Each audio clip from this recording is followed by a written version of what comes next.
direito, ele surge como surge para uma grande quantidade de jovens que anseiam transformar sua realidade financeira, social, sua posição no mundo, né? E eu era um jovem que estava ali, ajudava meus pais no comércio, aquela luta, aquela guerra para poder sobreviver do comércio, aquele desafio que quem é filho de pequeno comerciante sabe.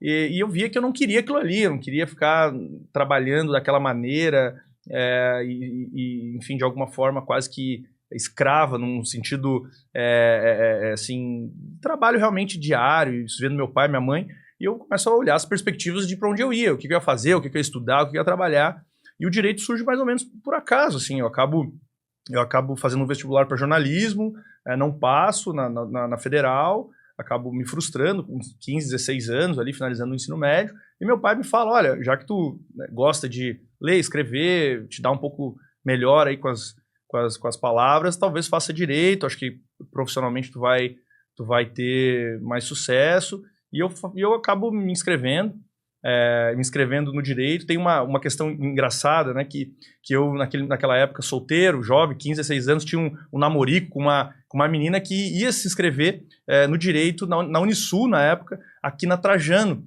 E naquela fase de decidir o que você vai fazer, o que não vai fazer, eu tinha o meu pai falando, olha, direito talvez seja uma boa possibilidade, e tinha uma paixonite ali da adolescência que ia fazer direito, e eu naquele momento falo, olha, oportunidade de eu fazer uma faculdade e talvez estar com a pessoa que na época eu queria estar perto, aquela coisa do amor da juventude. E eu acabo indo para o direito meio por acaso, assim. Então, eu falo para o pessoal desromantizar a ideia de que, olha, desde que eu tinha 8 anos de idade, eu queria ser advogado, eu me via de gravata defendendo. lá, né? Não, isso não existe. Então, eu quebro esse paradigma do cara que se queria ser advogado, né? Até mesmo para motivar aquela pessoa que às vezes está em um determinado momento da vida e, putz, mas será que eu tenho que já ter muita certeza do que eu quero? E assim foi depois com a advocacia criminal também, que não era algo que estava desde o início, né? Foi acontecendo. Então eu vou fazer direito, venho para Florianópolis fazer direito, na Unisul, aqui da Trajano, centro da cidade. Meu pai me ajudando a pagar na época, e eu, enfim, ajudando ele no comércio. E meu pai passa por uma crise financeira tremenda, não consegue pagar mais a minha faculdade, eu começo a ver aquilo indo embora, eu faço o Enem, consigo uma bolsa de 100% do ProUni, e acabo transferindo para Tubarão. Então eu vou para o subestado, ganho uma bolsa para o subestado, acaba aquele namorico, aquele relacionamento ali também. Mas o amor pelo direito permaneceu. Exato. E eu vou para Tubarão continuar direito. E ali, cara, eu entro na faculdade, faço ali inicialmente uma faculdade bem meia boca, então até o 4º semestre, assim, meus alunos que não me escutem, né, mas eu era você ainda tem esperança, hein?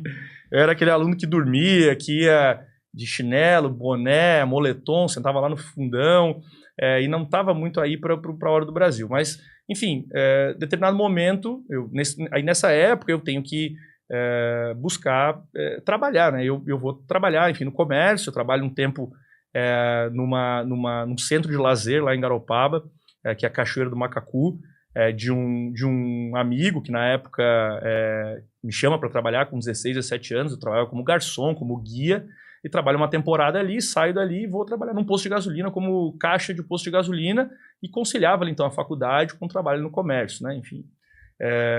E aí eu trabalho nesse posto durante quase 2 anos e defino assim que eu não posso mais ficar ali se eu quisesse alguma coisa do direito. Eu vejo que eu começo a sentir dificuldade de ir bem nas disciplinas, porque eu trabalhava muito, então a carga horária era puxada, era pesada, né? E fora o fato de não estar vivenciando aquilo no dia a dia, né? O estágio, né? Que no fim das contas é uma complementação importante na vida do estudante de direito. E eu, enfim, no 4º período ali, eu decido que eu tenho que estagiar, faço um processo seletivo para o gabinete da Vara Única de Garopaba para ser estagiário, não passo, fico muito frustrado, assim, e aí outra lição que eu sempre trago para as pessoas e para minha vida, ela me ensinou muito isso, que uma porta fechada, ela pode parecer papo de coach ou parecer meio bíblico, mas não, uma porta fechada, ela muitas vezes te abre várias outras portas, né? Cita várias no teu caminho, assim, que tu já falou, por exemplo, não rolou no jornalismo, Exato. Aí agora, mais uma vez, essa fechada, e isso te impulsiona de alguma forma, né? Exato. Para mim e assim, depois para lecionar na docência também. Então essa foi a segunda, assim, a segunda derrota, né, eu lembro isso muito claramente, assim, tinha uma vaga para estagiário do gabinete, e era uma redação sobre pena de morte, na época eu já meio crítico e tal, enfim, e ali fui bastante crítico, direitos humanos, não sei se isso foi bem ou não recebido na avaliação, e não sou selecionado para essa vaga de estagiário. Na época o TJ selecionava de maneira muito mais artesanal, assim, não era uma coisa padronizada, era ir lá fazer uma redação à mão e o juiz escolhia.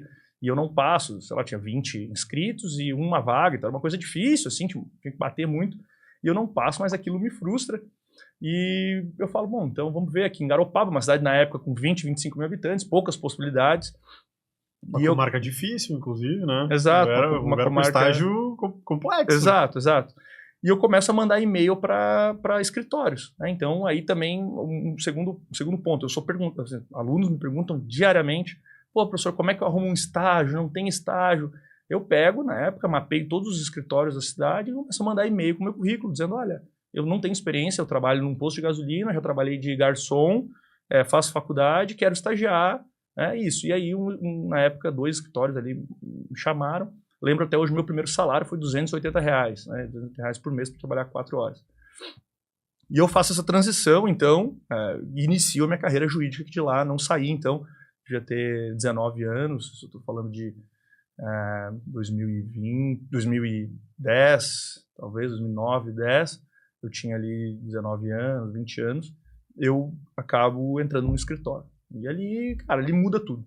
Né? Então, foi talvez a decisão mais inteligente da minha vida, a decisão mais acertada da minha vida, interromper essa minha trajetória no comércio, num trabalho que, embora muito digno, que eu tenho muito respeito, ele ia me estabelecer um teto e dali eu não ia te colocar num lugar completamente diferente hoje, né? Exato. Sabe que eu acho muito interessante, eu acho que foi até num documentário sobre o Steve Jobs, que eu ouvi uma frase dele que eu achei muito interessante, que ele fala sobre trajetória, ele diz que a gente só consegue conectar os pontos depois que as coisas acontecem. E a gente olha para ti hoje como um cara que tem um escritório muito bem estabelecido, é um dos grandes nomes da advocacia da nova geração. Acho que da advocacia criminal de Santa Catarina, principalmente, é o cara mais despontado que a gente tem. Vejo tua atuação em Brasília. E aí olhar essa tua trajetória de um cara que sai de um posto de gasolina, né, como um frentista para conseguir cobrir os seus custos, para poder estar lá na universidade, e que toma uma decisão, eu vou peitar e vou para o escritório de advocacia, provavelmente ganhando menos, né? Cara, como é que foi tomar essa decisão, assim? Cara, isso é muito... eu conto essa história e sempre com muita lembrança assim, positiva. Eu vejo só como a vida é, né? E os acasos fazem com que a gente tome decisões. O posto de gasolina que eu trabalhava, ele tinha uma filial, eram 2 postos, que tinha um grupo ali econômico que tinha 2 postos, até hoje. E nos fins de ano, nas festas de fim de ano, nós íamos, os funcionários de um posto ia cobrir o outro posto para que aquele posto fizesse a sua confraternização, fazesse um churrasco lá de fim de ano. E a gente vai cobrir o posto do centro de Garopaba. A gente trabalhava no posto do Campo Du, na entrada da Praia do Rosa ali, e tinha um posto ali no centro de Garopaba. Nós vamos lá, e aí eu tô conversando com um colega meu. Eu fazia o trabalho de caixa no posto de gasolina, aqueles caixas da pista, e também fazia o trabalho de frentista metade do turno. Então eu enchia pneu, lavava vidro, olhava água e óleo, abastecia, enfim, e metade do turno eu cobrava, passava cartão de crédito, enfim, tal. E a gente vai tirar essa folga lá. E eu não sei onde surgiu o assunto que o caixa, a gente tá conversando e eu falo para ele, tem que ir pra faculdade ainda hoje, ou amanhã tem alguma coisa na faculdade. Ele fala assim, tu faz direito? Eu falo assim, faço. Aí ele fala, pô, eu também fiz direito. E aí ele fala, eu falei, tu fez direito? E aquilo já me dá um choque. Pô, fez direito, concluiu direito e tá aqui na mesma posição que a minha. E aí ele fala assim, sim, e fez a OAB? Sim, fiz a OAB. Passei na OAB. Sou advogado. Eu falei, tu é advogado?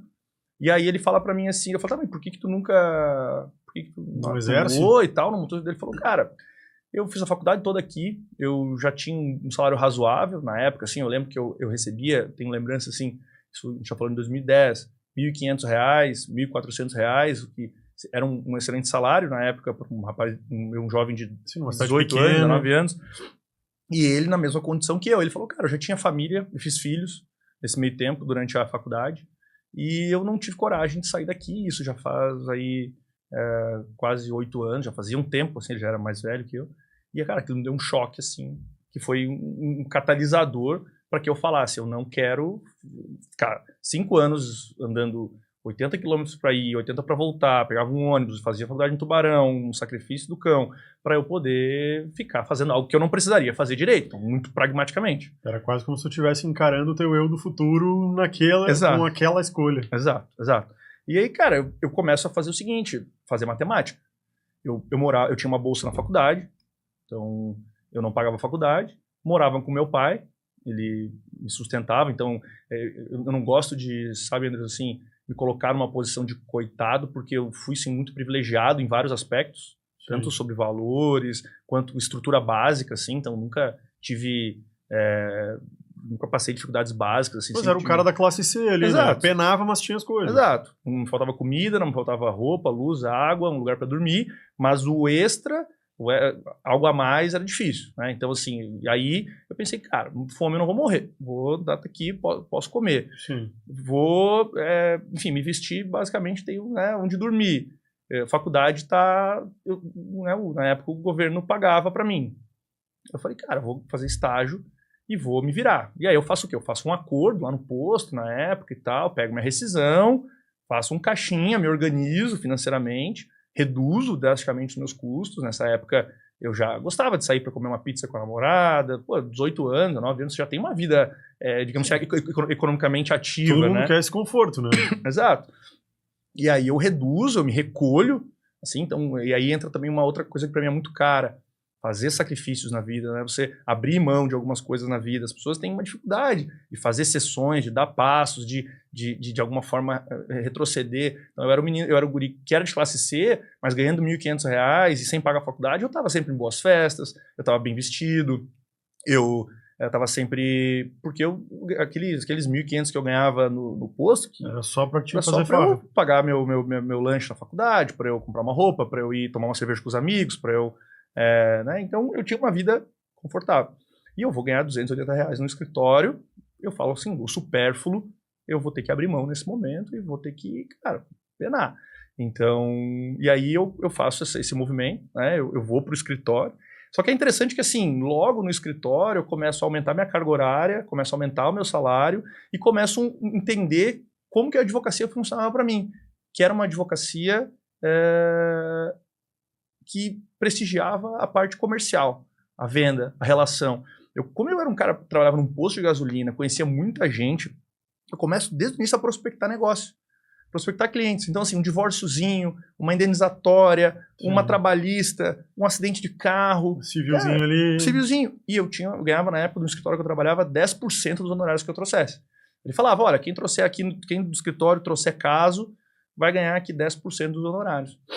Eu lembro, cara, eu prospectava, assim, constantemente, alimentos, e eram honorários módicos, era um honorário de R$1.000, R$2.000, eu ganhava R$100, eu ganhava... Pra ti era a diferença, certo, né? Fechava R$1.500 uma entrada de um uso capião para regularizar uma área, ou de um divórcio, eu ganhava R$150, se o meu salário era 280, eu ganhava 150, porra, 50% do meu salário, e eu começo a entender essa lógica da relação, né? O quanto a relação te traz efetivamente retorno financeiro. O quanto você expandir as suas conexões, e claro que naquele momento as minhas conexões eram meus amigos da balada, eram os meus colegas de trabalho, os meus amigos ali, enfim. Mas isso começa a funcionar para mim, e eu engreno nesse escritório, enfim, aí fico lá 5 anos da minha vida, faço estágio lá durante 2 anos, finalizo o estágio, sou efetivado, aí já com salário de um CLT 8 horas ali, perto de R$1.000 e poucos reais. Então eu começo a me aproximar daquilo que eu ganhava no posto depois de uns 2 anos, assim, ali no escritório. Só que eu começo a me aproximar e já passar, porque daí eu tinha um salário, as comissões, e eu começo a ver, poxa, valeu a pena, né? Então, assim, eu tive que remar. E depois eu, enfim, fico 2 anos como assistente jurídico, passo na OAB, enfim, advogo no escritório ainda 1 ano ali. E ali eu me forjo como advogado, mas ainda não um criminalista, né? O escritório era um escritório full service, então ele atendia cidade menor, assim, atendia um pouco de tudo. E ali eu depois tenho uma outra guinada que é para advocacia criminal, enfim, que é um outro momento. Tá, e hoje, assim, para quem é de Marte e não te conhece, tu é um professor universitário, tu tens escritório em Santa Catarina, tu tens escritório no Rio Grande do Sul, tu tem mais de uma cidade aqui em Santa Catarina, inclusive, tem escritório em Brasília. E esse cara começa lá tendo uma conversa com o colega dele frentista do posto, dizendo: eu não quero ser isso. É uma senhora trajetória, diga-se de passagem. Então, assim, primeira coisa, parabéns, cara.